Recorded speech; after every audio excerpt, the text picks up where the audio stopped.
Gary, and thank you, Gabe. I started to tear up a little bit too, I have to be honest there. So, can I get my slideshow up? There we go. Like Gabe was talking about, I was one of those young men just like him who grew up with internet in the home. I was among that first generation. I had access to internet porn from an early age, and by the time I was a teenager, I had developed porn-induced erectile dysfunction. But I'm not actually here to tell my story today. I'm here to explore briefly what we now know about how long-term porn use impacts the brain neurologically. And why, like Gabe said, in 2015, by now, studies are showing us that around 30% of young guys 18 to 40 are experiencing erectile dysfunction, when just 13 years before, those rates were 2 to 3%. What happened in just 13 years to cause all that drastic change? Well, in 2006, YouTube-style streaming internet porn sites started to go live and unleashed a tidal wave of internet porn upon the world and upon the youth.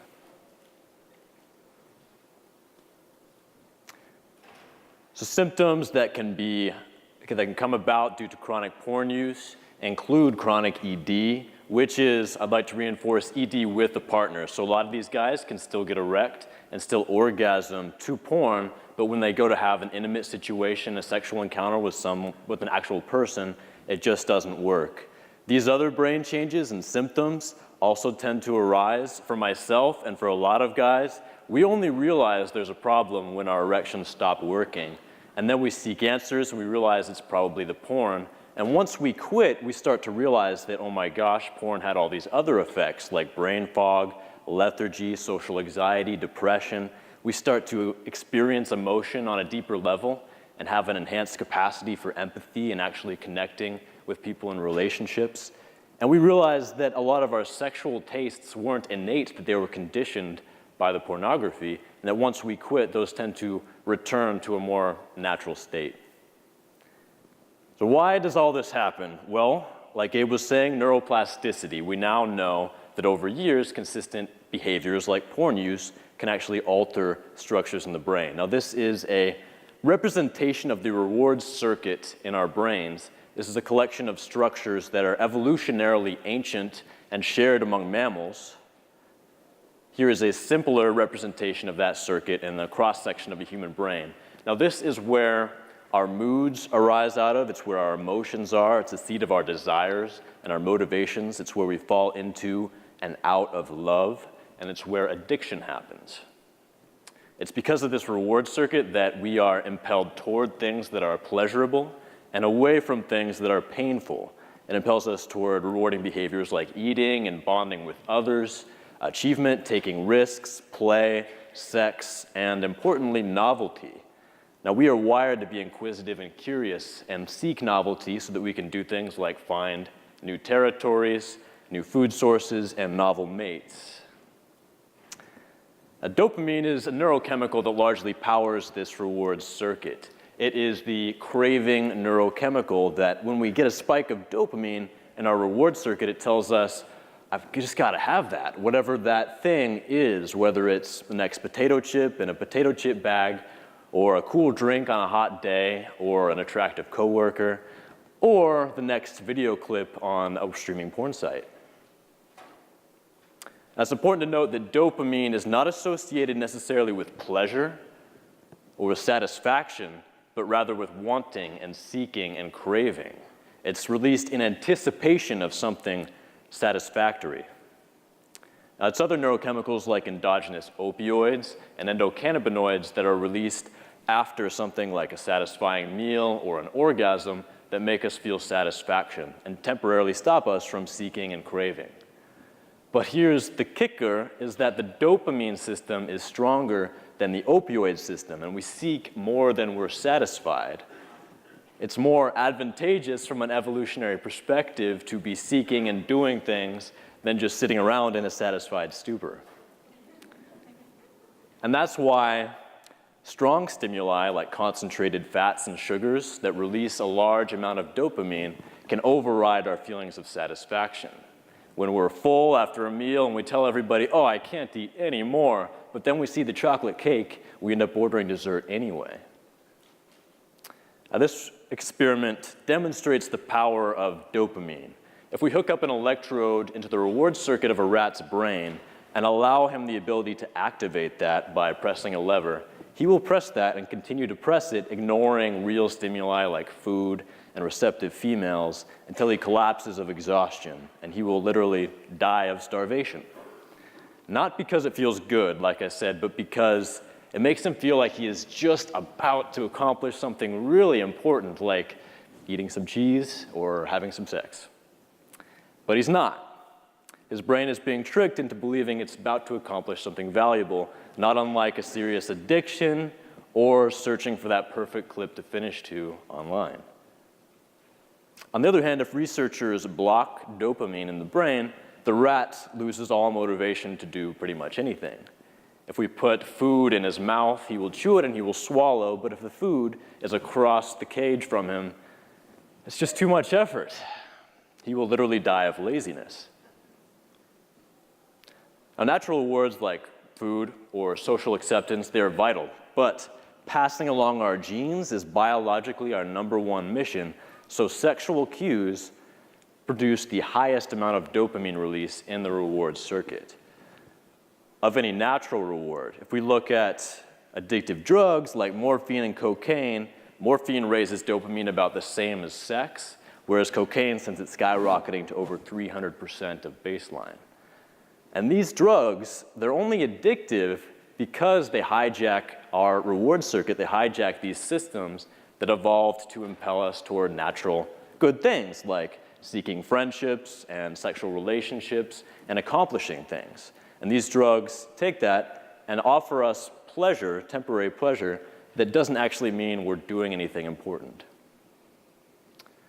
Internet porn users can do much the same thing, keeping their dopamine levels elevated for hours at a time by constantly clicking to new content. There's an unlimited stream of novelty, finding new genres, new porn stars.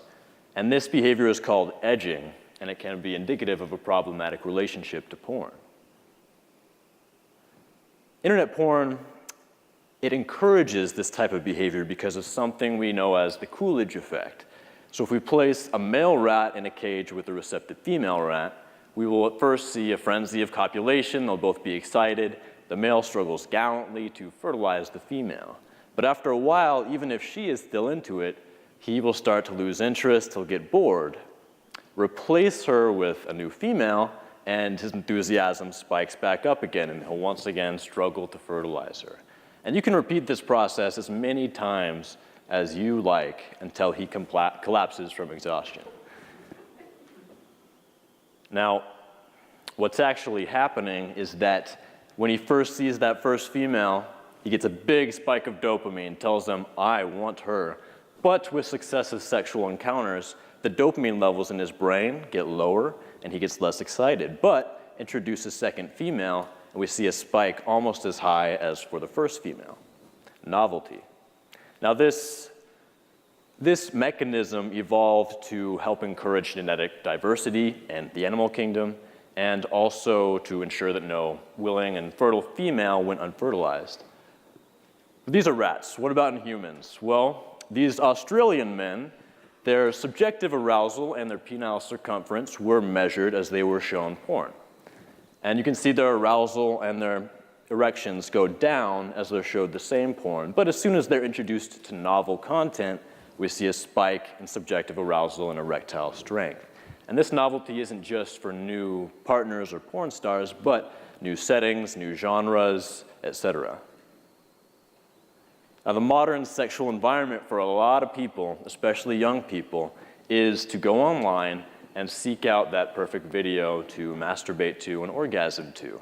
And often these people, they go online and they have multiple tabs open, each with a short 3-minute video, multiple porn stars, or watching compilation clips like Gabe was talking about, where scenes, all the best moments from different scenes are spliced together into one video. So people can sit down and in one sitting see dozens or hundreds of different attractive mates, all performing a lifetime's variety of sex acts in one sitting. Now, compare this to the evolutionary history of our species. What environment did we evolve in, or did our ancestors live in? How many potential partners would they have had? How much sexual stimulation would they have had? And we see that internet porn is an explosion of stimulation compared to what our brains evolved to handle. I believe Gabe mentioned this, internet porn is a supernormal stimulus. It's an exaggerated version of natural cues that we find compelling. Other examples of supernormal stimuli are fast food or junk food, which has highly concentrated forms of fats and sugars and salts beyond what we would find in the natural world. Gambling machines that are literally designed to be addictive. Video games that might make us feel like we're about to accomplish something really important, like saving the world or forming relationships, but we're actually just clacking away at our keyboards.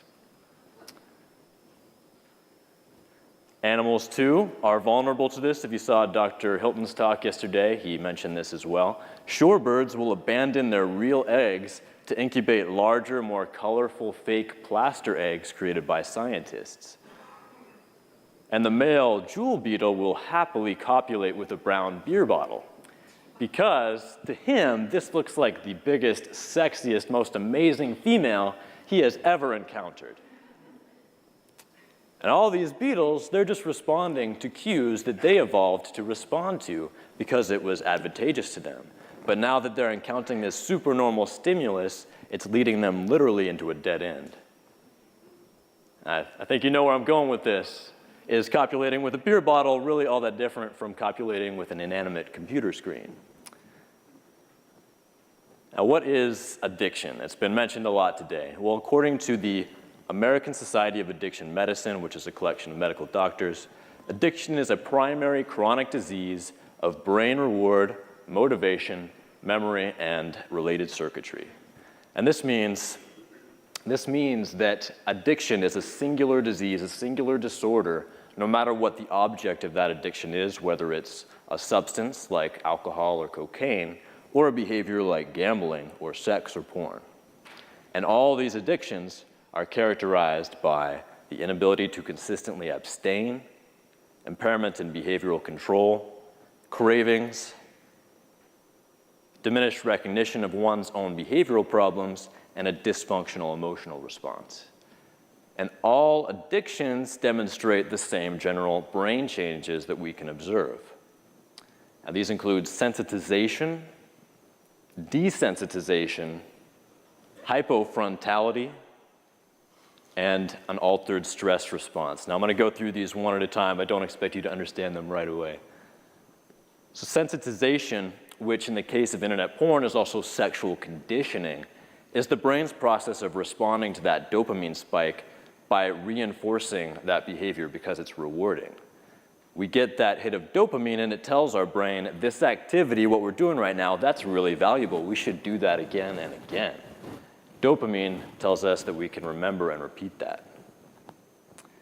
Now, in a human-to-human sexual relationship, this process would condition us for the sensual cues that normally lead to sex.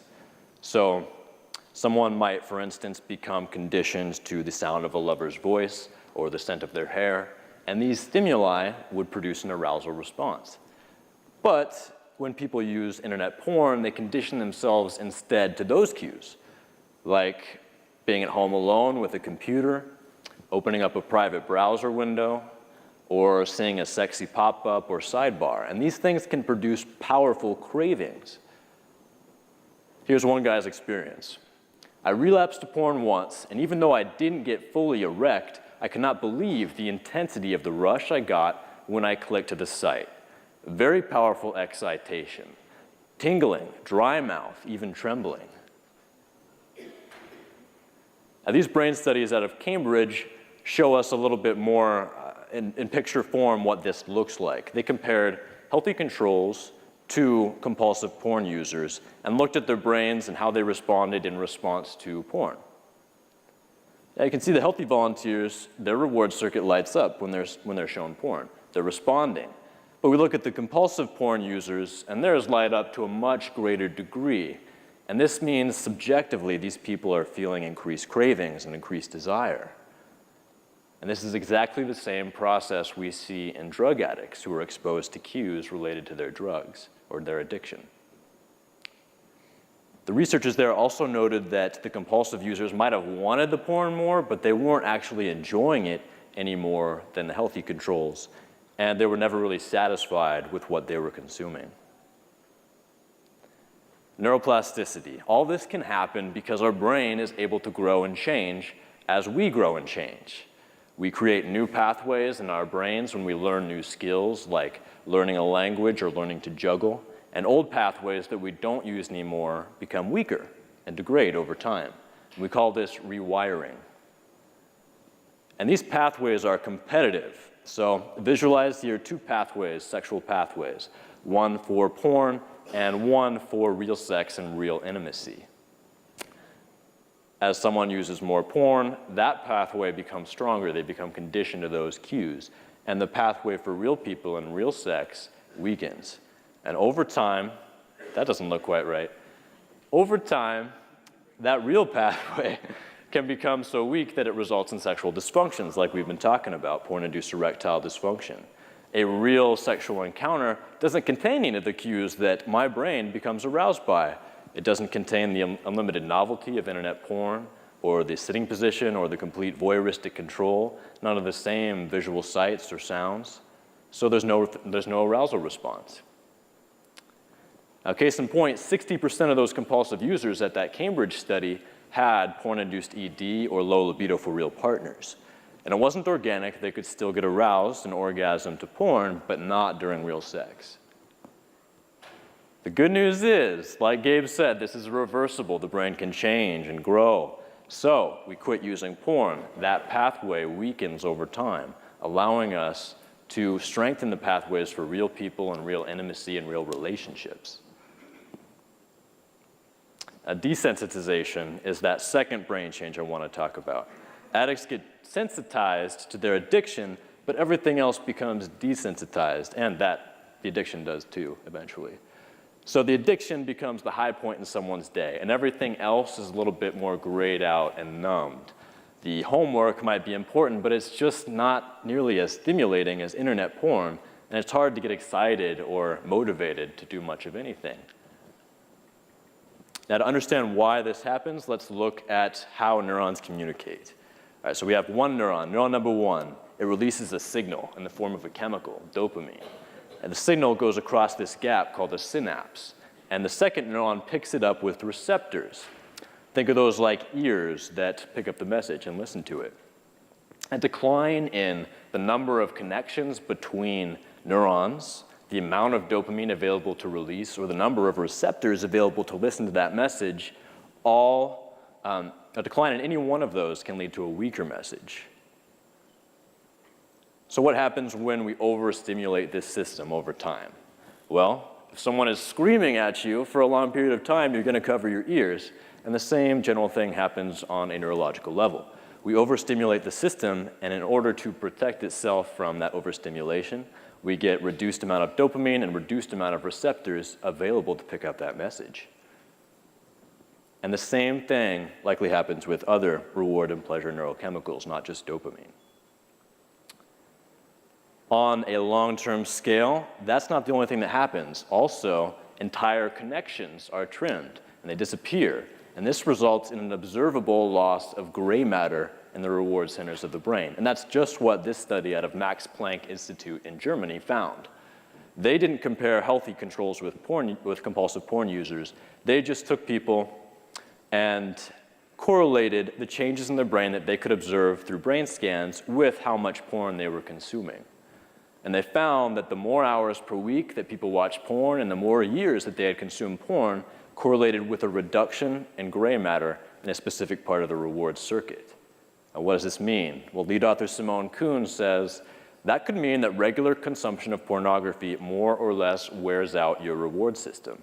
And it's not like it's just worn out for porn or for sex, it's worn out for everything. And that's why we see desensitization and lower motivation and ambition. People who are addicted also get desensitized to the object of their addiction, and that's called tolerance. It's needing more in quantity or quality to reach that same level of high or pleasure that we started to get when we first started using.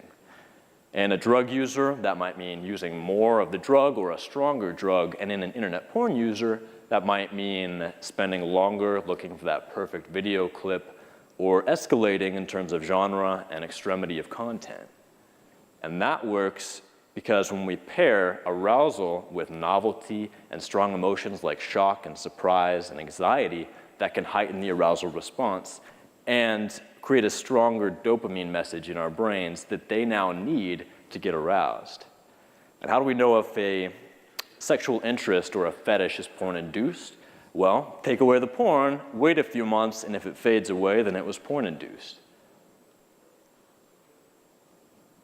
That same study out of Germany showed our third brain change, which is hypofrontality.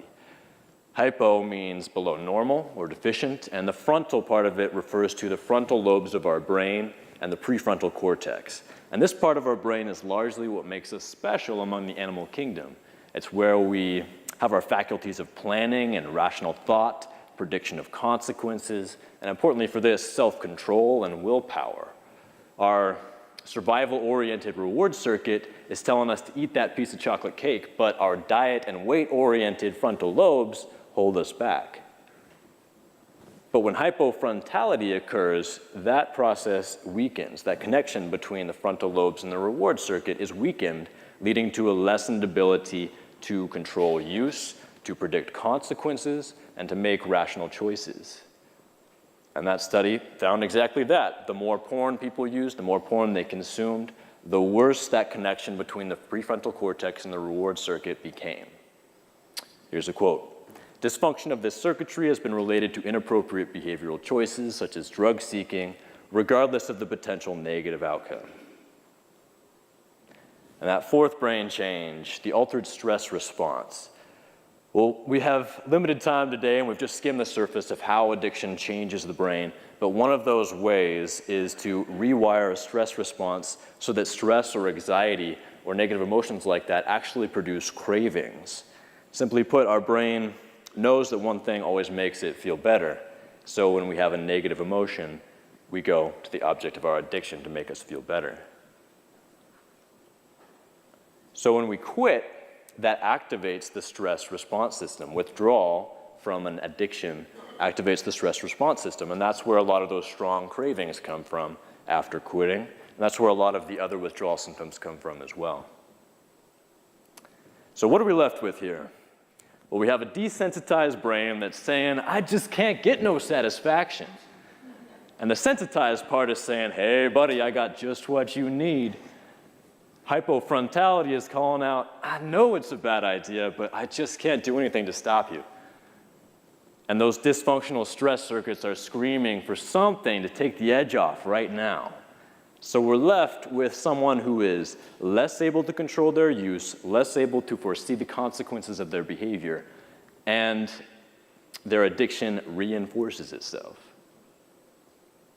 So I want to go over a few things that we've already talked about just in review. Addiction is one disorder. It's one disease, no matter what the object of that addiction is. And we need to treat it that way. It's characterized by similar symptoms across addictions and similar brain changes across addictions. We have over 170 internet addiction and porn addiction, specifically brain studies that all support these findings. People don't actually have to be addicted to experience these brain changes and these symptoms. Some guys, once they realize porn is what's ruining my life, they can quit right away, and they don't have to struggle with relapse after relapse. But even though they're not addicted, it still causes those symptoms and brain changes. Quitting porn use can, over time, reverse a lot of these symptoms, cause them to remit. Women also can and often do develop these same unhealthy behavioral patterns with pornography and develop many of the same sexual dysfunctions. Obviously not erectile dysfunction, but they do develop an inability to have an orgasm with a partner or maintain arousal during real sex.